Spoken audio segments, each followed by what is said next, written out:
Well, if you look up the word quaint in the dictionary, a picture of our hometown this week, our featured hometown, might just pop up. And if it does, it would make a lot of sense. It really would. Cedarburg is, of course, charming, scenic. It's a hometown that I got to go to this week. A plum assignment, sampling and sharing some of Cedarburg's attractions. Downtown Cedarburg is always a huge draw for people coming to enjoy the quaint shops and restaurants. But this week, businesses are getting ready for one of the busiest weekends of the year, when up to 100,000 people pack Washington Street for Strawberry Festival. My name is Nicole Dickman. I'm a chocolatier here at Amy's Candy Kitchen. Amy's first day in business 27 years ago was Strawberry Fest, so it's in our DNA. We are definitely known for our gourmet jumbo caramel apples. We have all different varieties.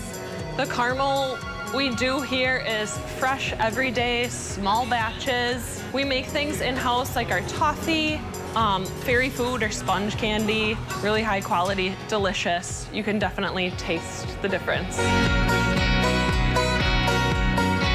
My name is Melissa Ralsted. I'm the executive director of the Wisconsin Museum of Quilts and Fiber Arts. The museum is one of the only textile museums in the country. They are going to see the amazing work of an artist named Akiko Ike. Akiko is a Japanese artist. This is her first solo exhibition in North America. We have the opportunity to really show people what incredible artwork this really is. Steve Danner, general manager of Cedar Creek Winery. It was built in the 1860s as a woolen mill, so it was supposedly the biggest woolen mill east of the Mississippi at one time. It was known to have made wool socks for the Chicago White Sox. The winery and the settlement here has bolstered and started Wine and Harvest Festival in September and Strawberry Festival, which we have coming up. With the shops and the artists that are in town, it provides a color and a fabric that just makes living here, I think, super fun. What makes Cedarburg a special place is there's an incredible sense of community. Everybody is from here, they're proud to be here. It's big enough that you don't know everybody, but you know people who know people, and you're willing to lend a hand. A great way to get to Strawberry Festival, ride your bike on the Interurban Trail.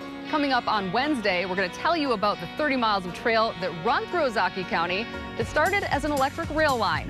For CBS 58 Hometowns in Cedarburg, I'm Natalie Shepard.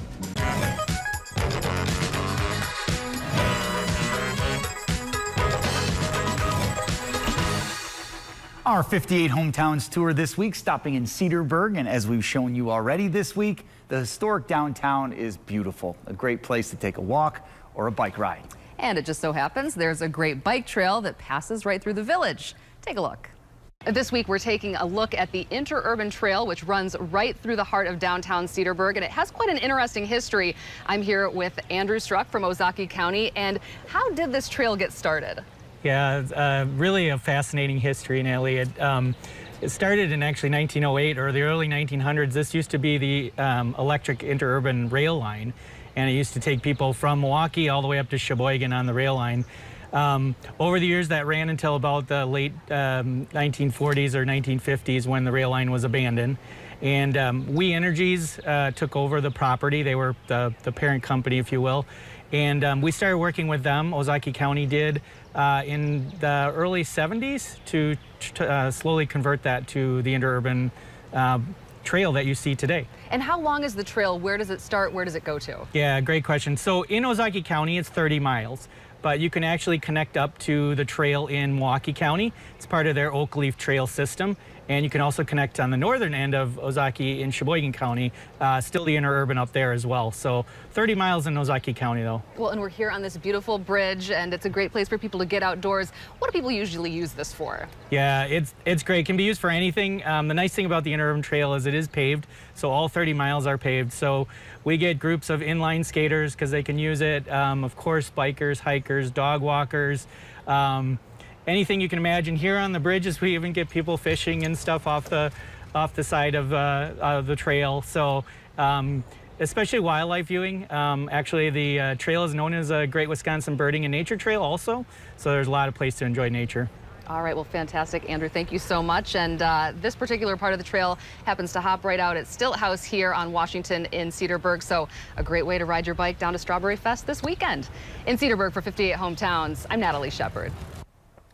And when he said people use it for everything. We actually saw 2 kids on big wheels. Oh. So you can ride anything on it. That's a bit of a blast from the past. Yeah, I love it. was. I love it. The bridge was, the wooden slats, and they still do. So Gotta love that sound. You gotta love that. And skidding on big wheels is super fun. Yeah. Our producer Jim wants to warn you, if you ride the trail, beware. You're pretty much gonna have to stop in Cedarburg. It's that nice of a spot. you're going to want to. Yeah, right. Feel compelled. It's that beautiful. It's a great place to stop, too. Our 58 Hometowns tour this week, stopping in Cedarburg, and as we've shown you already this week, the historic downtown is beautiful. A great place to take a walk or a bike ride. And it just so happens there's a great bike trail that passes right through the village. Take a look. This week, we're taking a look at the Interurban Trail, which runs right through the heart of downtown Cedarburg, and it has quite an interesting history. I'm here with Andrew Struck from Ozaukee County, and how did this trail get started? Yeah, really a fascinating history, Nellie. It started in actually 1908 or the early 1900s. This used to be the electric interurban rail line, and it used to take people from Milwaukee all the way up to Sheboygan on the rail line. Over the years, that ran until about the late 1940s or 1950s when the rail line was abandoned. And We Energies took over the property. They were the parent company, if you will. And we started working with them, Ozaukee County did, in the early 70s to slowly convert that to the interurban trail that you see today. And how long is the trail? Where does it start? Where does it go to? Yeah, great question. So in Ozaukee County, it's 30 miles. But you can actually connect up to the trail in Milwaukee County. It's part of their Oak Leaf Trail system.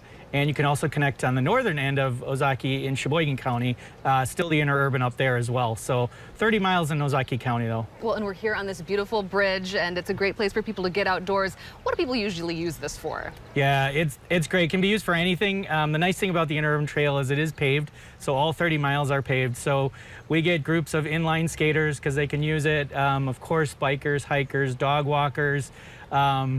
Anything you can imagine. Here on the bridges, we even get people fishing and stuff off the side of the trail. So especially wildlife viewing. Actually, the trail is known as a Great Wisconsin Birding and Nature Trail also. So there's a lot of place to enjoy nature. All right, well, fantastic, Andrew. Thank you so much. And this particular part of the trail happens to hop right out at Stilt House here on Washington in Cedarburg. So a great way to ride your bike down to Strawberry Fest this weekend. In Cedarburg for 58 Hometowns, I'm Natalie Shepard. And when he said people use it for everything, we actually saw 2 kids on big wheels. Oh. So you can ride anything on it. That's a bit of a blast from the past. Yeah, I love it. was. I love it. The bridge was, the wooden slats, and they still do. So Gotta love that sound. You gotta love that. And skidding on big wheels is super fun. Yeah. Our producer Jim wants to warn you, if you ride the trail, beware. You're pretty much gonna have to stop in Cedarburg. It's that nice of a spot. you're going to want to. Yeah, right. Feel compelled. It's that beautiful. It's a great place to stop, too.